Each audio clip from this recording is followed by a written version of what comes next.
Bienvenido, gracias por acompañarnos. Otro más de Épica 100.100. Me traslado hasta Tlaxcala, en donde en estos momentos voy a tener el gusto de poder platicar con el maestro Horacio Lima Gutiérrez.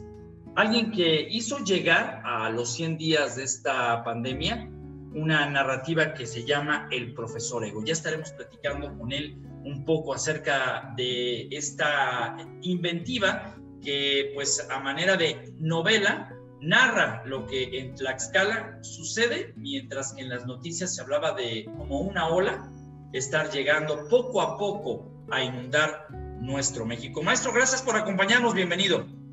Encantado, buenas tardes a todos quienes nos escuchan.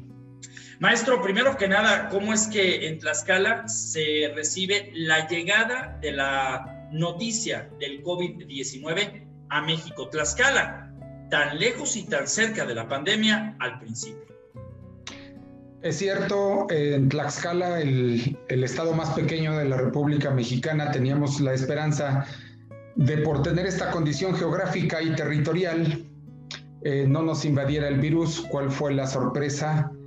Que, pues, debido a que los estados, los pueblos, los países están interconectados, el fenómeno globalizador que desde hace muchos años es parte, digamos, es un tema de muchos ámbitos académicos, se hizo presente y llegó el virus a Tlaxcala poco tiempo después de que hizo el arribo a Guadalajara. Días posteriores, pues nos llevamos la tremenda noticia de que un personaje, un viajero que llegaba de Europa, había traído consigo el virus. Nosotros estamos rodeados del estado de Puebla. La mayoría de nuestro territorio colinda con ese estado. Somos una región eminentemente manufacturera de piezas automotrices, y el intercambio de viajeros, de visitantes con Alemania, Italia y otros países altamente tecnologizados en Europa, pues hizo que nos trajeran el virus. Y pues lamentablemente, como en muchas partes del mundo, si no es que todas, se fue extendiendo, pues al grado de que Tlaxcala fue muy afectado en decesos y contagios. Pero pues quiero celebrar el hecho de que a estas alturas de la pandemia podemos estar conversando de una etapa muy lamentable y gris para la humanidad. Así sucedieron las cosas en la zona centro del país. A diferencia de ser un maestro de primaria, secundaria, preparatoria, el nivel de usted, maestro Horacio, pues ya es superior. Estamos hablando de ingeniería industrial, la parte de la tecnología para utilizarla a través de plataformas como Zoom, Meet y poder seguir dando clases no fue problema. Sin embargo, existía un tema con los alumnos, quizá el asunto del tiempo, el asunto del temor, el asunto de la propia pandemia que en la economía les pegó. Definitivamente, sí, tienes toda la razón. Tal vez los escenarios no fueron tan desafiantes como si parecieron en niveles inferiores. Hablando de preescolar, primaria, secundaria, creo que hacerle llegar los aprendizajes a esos niveles escolares es un verdadero desafío. Y bueno, pues muchos especialistas declaran que pues los aprendizajes para nada son los mismos en ambientes virtuales que presenciales, a esos niveles, a los niveles básicos. ¿Qué pasa en educación media o superior? La verdad es de que los estudiantes tienen a su alcance artefactos electrónicos que les permiten estar comunicados con sus maestros. Sí nos tomó un par de semanas digerir el no poder trabajar de manera presencial. Sin embargo, se pudo hacer. La indicación del maestro Enrique Padilla, rector de la universidad, fue muy a tiempo volcar todos nuestros esfuerzos a atender a los estudiantes de manera virtual, y nos acomodamos, nos tuvimos que acomodar.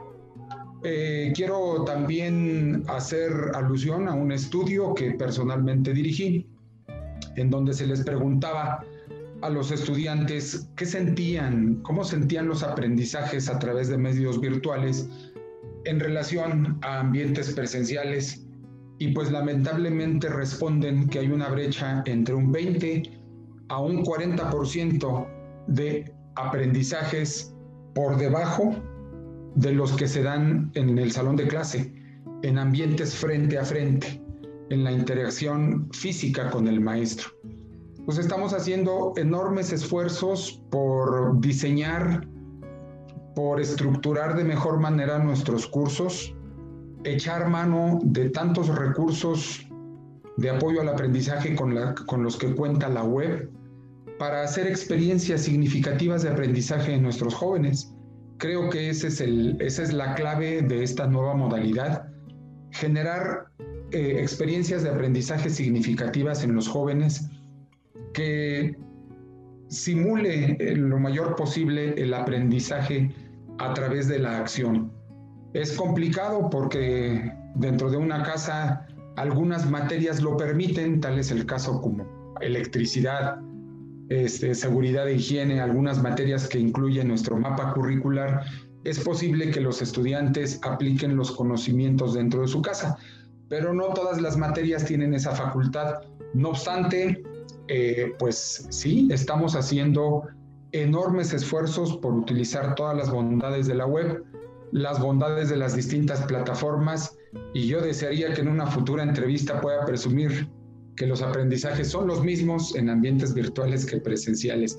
Depende mucho también de la autogestión, del manejo y la planificación de los tiempos de quienes participamos en el proceso educativo, pero creo que esa es una ambición que muchas escuelas, universidades tenemos en México y en todo el mundo. ¿Será entonces más complicado entender el regreso a clases presenciales que está ya por ocurrir? El tema de que una actualización de un año que fue invertido en el conocimiento de la propia pandemia y poder enseñar, ¿o estaremos en posibilidad de darle un seguimiento y no perder el objetivo que es justamente lograr llegar al término de este año 2021? Tenemos fe de regresar de manera parcial en agosto o septiembre a las aulas, guardando todas las medidas sanitarias que las autoridades nos recomienden, y pues regresaremos a hacer prácticas de laboratorio. Creo que es una parte importante en el proceso formativo de los jóvenes, porque ahí es donde aplican los conocimientos que la teoría o que los propios maestros comparten. Por tal motivo, pues sí, tendremos que regresar. Creo que a todos nos hace falta regresar a las aulas.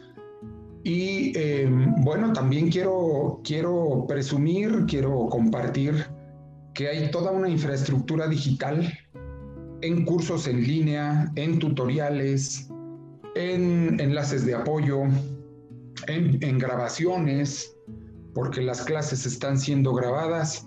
El estudiante puede repetir la clase en caso de que se haya perdido parte de ella o en su totalidad. Y esa infraestructura de la que ya dispone nuestra universidad y muchas universidades en el país y en el mundo, creo que es una riqueza que no hay que soslayar y que no hay que dejar atrás. Es una riqueza, es un referente y un apoyo para los aprendizajes que llegado el momento en que regresemos a las aulas, va a estar ahí y aplicará bajo circunstancias similares. Lo que se deja ver en estos momentos de confinamiento es de que jóvenes tienen que apoyar, los jóvenes universitarios tienen que apoyar al ingreso familiar y salen a trabajar, y eso hace que lleguen a sus casas, algunos de ellos, si no es que casi la mitad, y a enlazarse a sus cursos, descargar las actividades de aprendizaje de una plataforma y ponerse a trabajar y cumplir con sus tareas. Entonces esta modalidad, llamémosla así, bondades que trajo la educación en línea, estará ahí ya por siempre, disponible para todo aquel usuario que en el momento que sus tiempos libres le permitan, descargue las actividades, las desarrolle y vaya a la universidad, vaya a las aulas o a los laboratorios a confirmar lo que ya había aprendido por medios propios o a recibir retroalimentación y guía, asesoramiento del maestro en caso de que por sus medios no haya entendido una actividad, un ejercicio, el estudio de un caso y tantas herramientas de las que disponemos para lograr los aprendizajes. En fin, es un momento que trajo cambios, como toda crisis en la humanidad a lo largo de la historia ha traído cambios, y esperemos, lamentablemente hay muchas víctimas en México y en el mundo, pero esperamos que estos cambios sean para bien.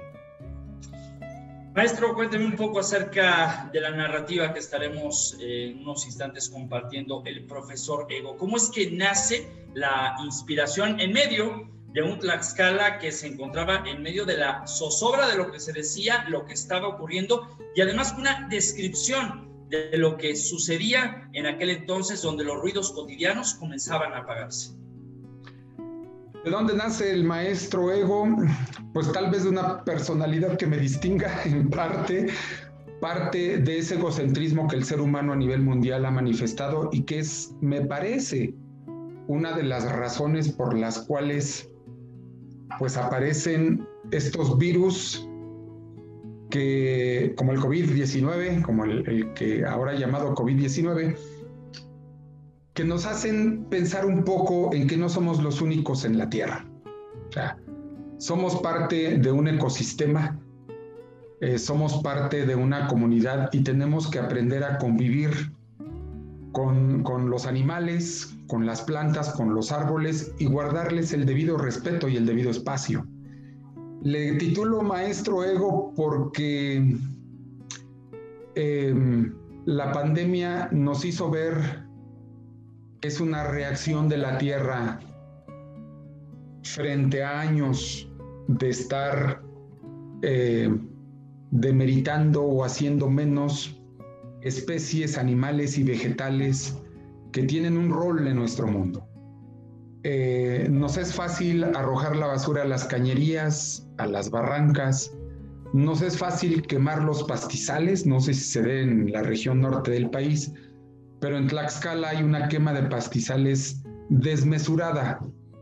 Cada primavera, cada inicio de la primavera, nos es fácil talar árboles porque viene una avenida, una supuesta modernidad, y sin darnos cuenta llegamos a una etapa en la historia de la humanidad en la que la Tierra nos reclama, y la Tierra nos reclama aventándonos un bicho que nos tiene que hacer sentir que debemos de convivir en paz con otras especies, y de guardarle el debido respeto. A final de cuentas, es parte de la naturaleza. La aparición de un virus es parte de la naturaleza, y como tal lo debemos entender. ¿Quiénes somos los que supuestamente estamos más preparados para enfrentar un embate como este que nos presenta el COVID-19? Pues a lo mejor aquellos quienes hemos prestado un poco más atención a nuestra salud, a nuestra alimentación, al respeto que le debemos de dar a la naturaleza.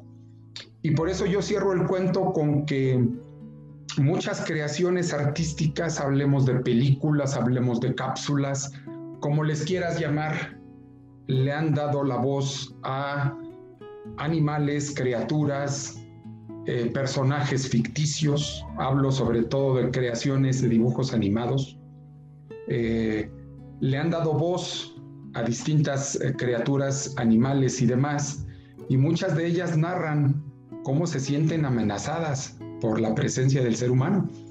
Entonces, no descartemos que alguien le dé voz al virus, que alguien trate de personificarlo o llevarlo a una criatura o a un ser dentro de una creación literaria. Y ese es el intento que yo hago por transmitir en el cuento.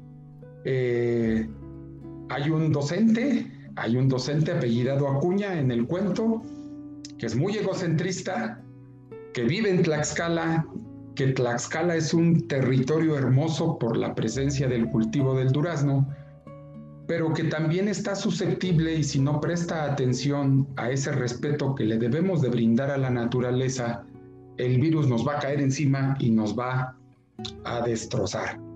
Así es que, pues ese es el tema. A final de cuentas, el personaje central del cuento termina dándose cuenta que sigue siendo egocentrista a pesar de las enseñanzas que nos da la pandemia. Yo espero que no suceda con la mayoría de la humanidad.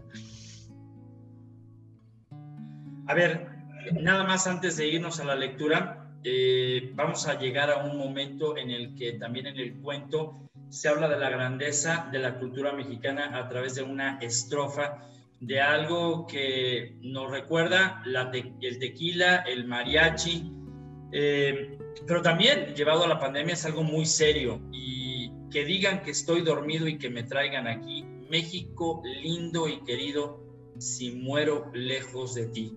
La pandemia y la muerte, ¿cómo llegó este tema también a formar parte de esta literatura que estaremos compartiendo? Porque la pandemia trajo eso, una pausa, una enfermedad y defunciones. Desafortunadamente muchas defunciones. Lo saco a la luz, pues ¿quién hizo famosa esa estrofa? Un artista mexicano, ranchero, mariachi, que murió fuera de México y a pesar de ello quería ser enterrado y ser depositados sus restos en nuestro México querido. Desafortunadamente hubo muchas víctimas mexicanas por el coronavirus que perdieron la vida en el extranjero. Esas líneas pues hacen alusión a muchos trabajadores que han ido a buscar fortuna a Estados Unidos, que han ido a aportar a la economía norteamericana y que a través de sus remesas mantienen a sus familias y mantienen vivos pueblos enteros gracias al dinero que envían de Estados Unidos a México, y que desafortunadamente ejemplifica historias muy tristes. Creo que la cultura mexicana de honrar a sus muertos, de acompañarlos con un mariachi en el último trance de camino al cementerio, pues hay un acompañamiento de sus seres queridos. Vuelvo a lo mismo en la zona centro del país, en algunas regiones de Tlaxcala. El cuerpo del fallecido es acompañado por un mariachi, por una banda sonora. Y pues es momento también de reunir a los seres queridos de la familia, compartir un tamal, compartir un pan de dulce, una taza de café o una taza de té caliente. Y nos damos el espacio, nos damos el tiempo para estar reunidos y recordando a ese ser querido que nos dejó. Y lo más lamentable de estos tiempos, quiero pensar, es que las familias no se dieron o no nos dimos la oportunidad de despedir a los seres queridos como la tradición o como nos lo platicaron nuestros abuelos, de acompañarlo a su última morada. Y creo que esa es una condición muy, muy hiriente, muy triste para la sociedad mexicana, sobre todo por esa cultura tan arraigada a venerar la muerte y a considerar los momentos cuando una persona querida nos deja, el soporte de la familia, la calidez de la familia por abrazarnos, por darnos aliento, por decirnos que el tiempo va a pasar y que el olvido va a llegar. No se pudo. Todas estas descripciones que hago no se pudieron dar, y bueno, pues también es un reconocimiento a la fortaleza espiritual, emocional de todas aquellas personas que tuvieron la pérdida de un ser querido y no se pudieron despedir de él. La verdad, eso debe de ser muy lastimoso, muy hiriente, y que estoy seguro a nadie se le desea. A la vez, esas líneas del cuento pues hacen un reconocimiento y reconocen la fortaleza de todas aquellas personas que no pudieron abrazar a hermano, papá, mamá, porque un miembro de la familia se despidió. Vamos a continuación a compartir con usted el profesor Ego del maestro Horacio Lima Gutiérrez. Cuando se oía de un virus al otro lado del mundo, meses atrás, parecía tan lejano a México que hasta aparecieron memes que una cerveza mexicana con nombre parecido al maligno bicho curaría las penas que a China le estaba causando. De hecho, el profesor Acuña, al visitar a su madre en un poblado remoto del estado de Tlaxcala, le advertía de la aparición de un virus distinto a los que la humanidad había enfrentado. ¿Y por qué es tan peligroso el virus?, preguntó la señora Linda, mamá del profesor. Se dice que es asintomático, por lo que puede viajar de un lado al otro del mundo sin que lo percibamos. La charla entre ambos cambió de rumbo. El clima imperante en el poblado, la floración de los duraznos de corazón rojo, cuyo fruto ha hecho del Llano Grande ser visitado por curiosos del sabor al pulque y al fruto chapeado. La educación remota era ya parte del léxico de los corredores universitarios. Se hablaba de que sería una opción para llegar a más estudiantes y que permitiría los aprendizajes acordes a los ritmos de los aprendices. Nadie imaginaba que sería necesario aprender a paso acelerado el uso de las herramientas digitales, como muchos seres humanos que no ven la necesidad de aprender algo novedoso. El maestro Acuña siguió con su rutina de supervisar el trabajo docente y preparar sus clases teniendo como referencia el intercambio presencial. Las noticias de periódicos y redes sociales anunciaban con mayor insistencia la presencia del virus. La ciudad de Wuhan, antes desapercibida de las mentes de las multitudes, se repetía con insistencia en los medios por ser la ciudad del origen del virus. El mercado de la ciudad asiática se convirtió en un referente de escasa sanidad y de platillos exóticos. ¿Y crees que algún día llegue a México?, preguntaba la señora Artemisa al profesor Acuña. Una mañana de aquellas que vislumbraban vientos constantes y dispersión de las semillas. Es posible, contestó el profesor con ese semblante científico que a toda respuesta le impone. Dicen que ya causó algunas muertes y que está pasando a otros países. Esos chinos, murmuró el maestro Acuña. Tienen dietas tan extrañas. En sus mercados se ven animales vivos, los sacrifican y ahí mismo hacen los preparados. Se dice que cocinan las serpientes, los murciélagos y los dan a aquellos hombres deseosos de despertar la virilidad. La vida se mantenía en la normalidad, marcada por una cultura basada en las amenazas constantes a los recursos naturales, el uso desmedido del automóvil y promoción de políticas encaminadas al consumo de energías fósiles. No encontrábamos razón del por qué un virus había amenazado nuestra estabilidad emocional, salvo las noticias de la lastimosa inseguridad reinante en muchos estados de la República. Las manifestaciones de las organizaciones en pro de los derechos de las mujeres ocupaban los encabezados de los periódicos nacionales y locales. Un día sin mujeres hizo ver que las oportunidades laborales no eran iguales para ambos géneros, que los derechos de las trabajadoras del hogar habían sido ignorados por varias décadas y que la violencia contra las mujeres era un pendiente lastimoso en la sociedad. Oye, ¿irás a trabajar ese día que las mujeres están organizando un paro nacional? Sí, no veo por qué no. El permiso ha sido concedido para las damas. Los hombres tendremos que cumplir con nuestra jornada laboral. No creo que vaya a haber labores. Pues los varones, tanto maestros como estudiantes, estamos citados para cumplir con nuestras tareas. Y se quedaron en casa. Ese día de paro nacional, las mujeres con empleos formales, sobre todo, pudieron gozar de la tranquilidad de sus hogares sin visualizar que pronto se convertirían en la oficina, en ese pequeño gimnasio, en ese espacio de convivencia en donde existían platos y cucharas para cada integrante de la familia, pero solo un aparato electrónico. Se había descartado la necesidad de comprar un segundo artefacto inteligente, en tanto no había razón para usarlo simultáneamente, salvo en aquellos momentos en los que era necesario descargar un video chusco, objeto de ver visto repentinamente. A mí me parece que la aparición del virus fue creada por los chinos para controlar a su población, comentó una mañana el vecino del maestro Acuña. Bueno, esa es una teoría de los gringos para bajar el protagonismo de China. Esto en algunas economías, sobre todo sudamericanas. Una vez más, contestó el maestro Acuña haciendo gala de sus constantes lecturas. ¿Y de veras los chinos le hacen competencia a los gringos? Su economía ha crecido en las últimas décadas. Tiene lana para financiar sus proyectos, los de infraestructura y hasta comprar materias primas de países como Brasil, Argentina y otros más. tener la influencia antes declarada por los vecinos del norte. ¿Y eso a nosotros qué? Pues solo por saber, vecino, remató el mentor. La fatídica noticia apareció en redes sociales y en los espacios televisivos. El temido virus había hecho arribo en la región occidente de México. Familias que vacacionaban en las montañas nevadas de Colorado contrajeron el maligno agente y ya se hacía presente. ¿Seguro que Luis no estuvo presente en la ponencia del alemán infectado?, preguntó con asombro Artemisa. No sé, le haré llegar un mensaje. ¿Cuándo te reuniste con Luis?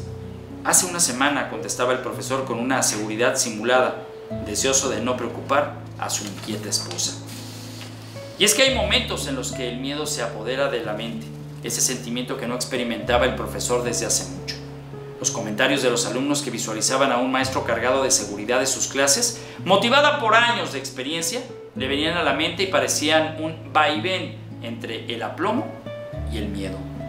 Una cierta seguridad ganada por años de práctica del deporte y sana dieta se entrecruzaba entre sus pensamientos y le hacían titubear sobre su capacidad de resistir al virus en caso de contraerlo. Las ligas deportivas mexicanas y estadounidenses habían cancelado sus juegos.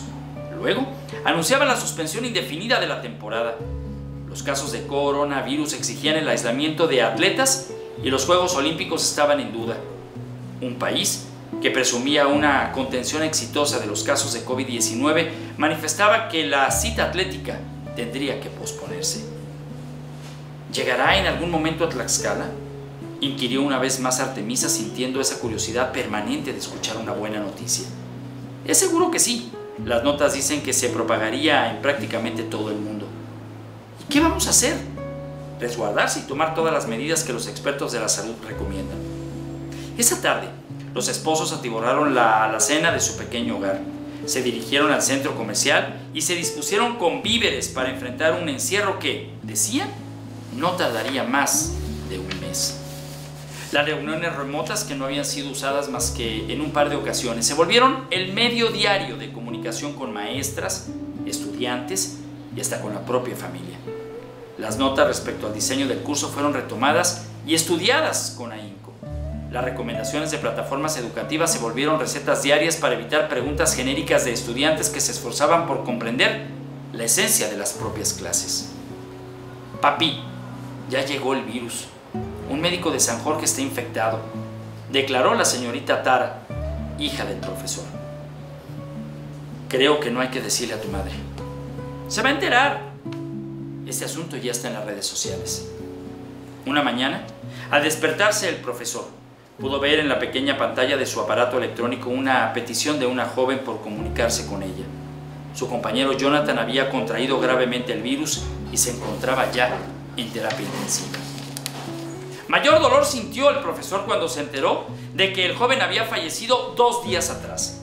La noticia había llegado con retraso debido al hermetismo guardado por la familia. Un dolor combinado con un estremecimiento en su pecho hizo pensar al profesor más que nunca en esto que se llama muerte. La noticia le mantuvo guardada.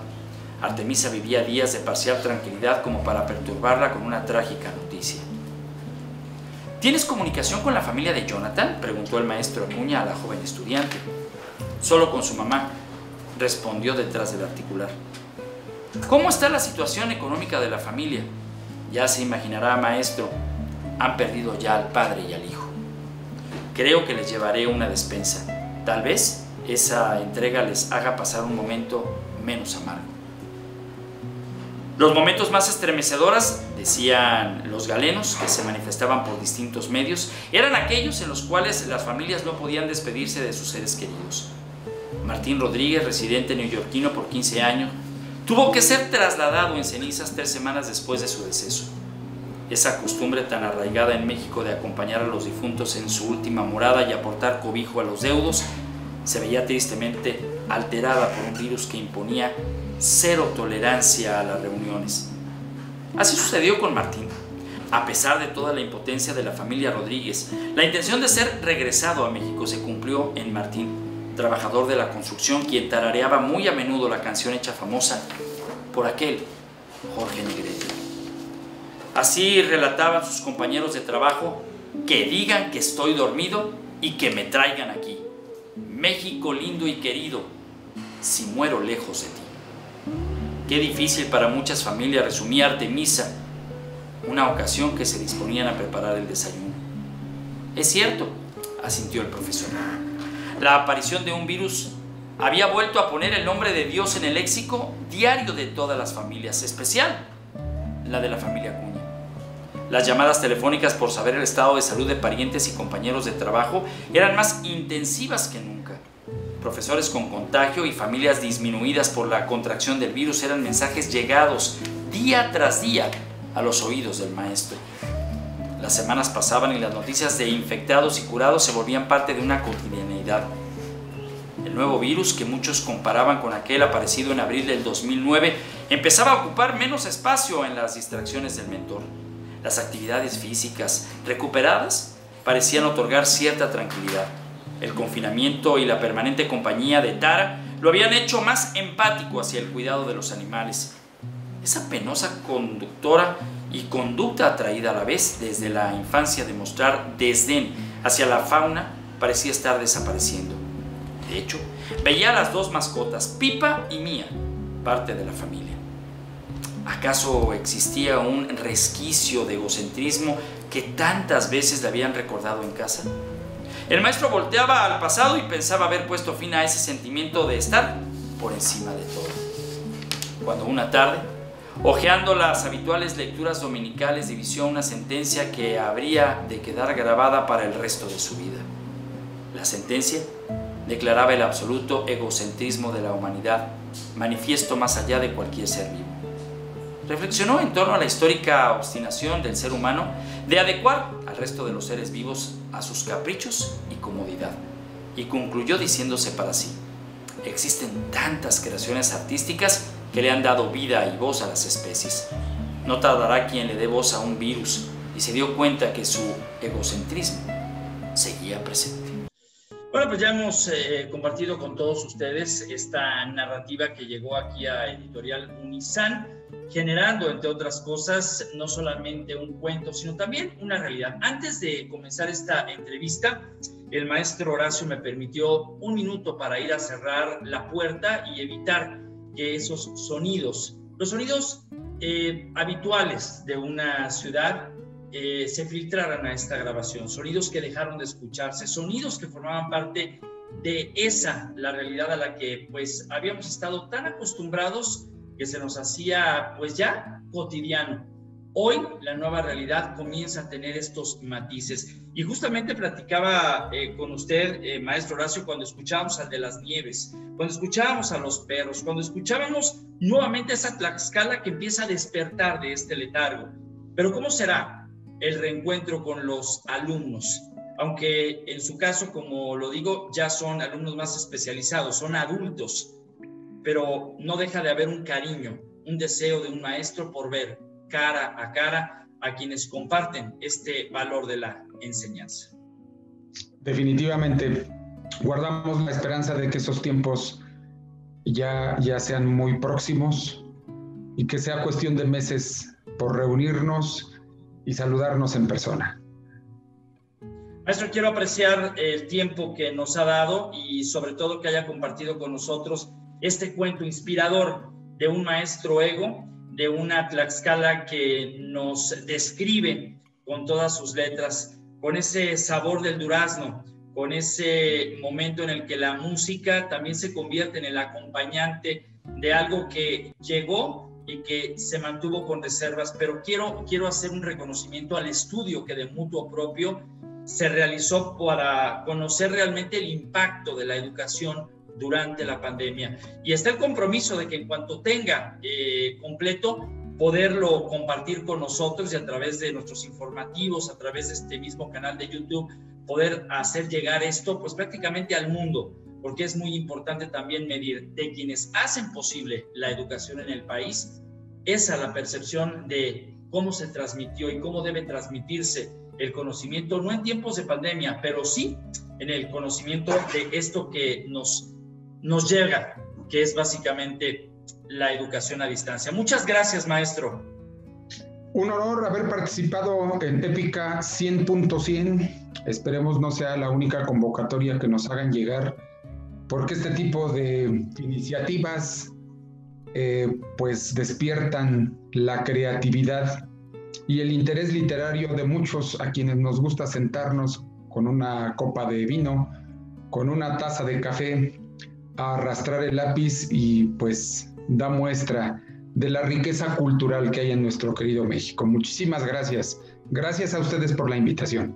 Gracias, maestro. Y sí, efectivamente, más allá de la copa de vino, del café, que son buenos acompañantes en la inspiración, la del profesor Ego, ya forma parte de la letra indeleble en uno de los libros más significativos para rendir homenaje a los maestros, a nuestros guerreros que en Épica 100.100 formaron parte de la educación en el país, en medio de una pandemia que aún no termina. Muchas gracias. Soy Ramiro Escoto, le agradezco muchísimo el favor de su atención. Le espero en el próximo Épica 100.100 de Editorial Unisa.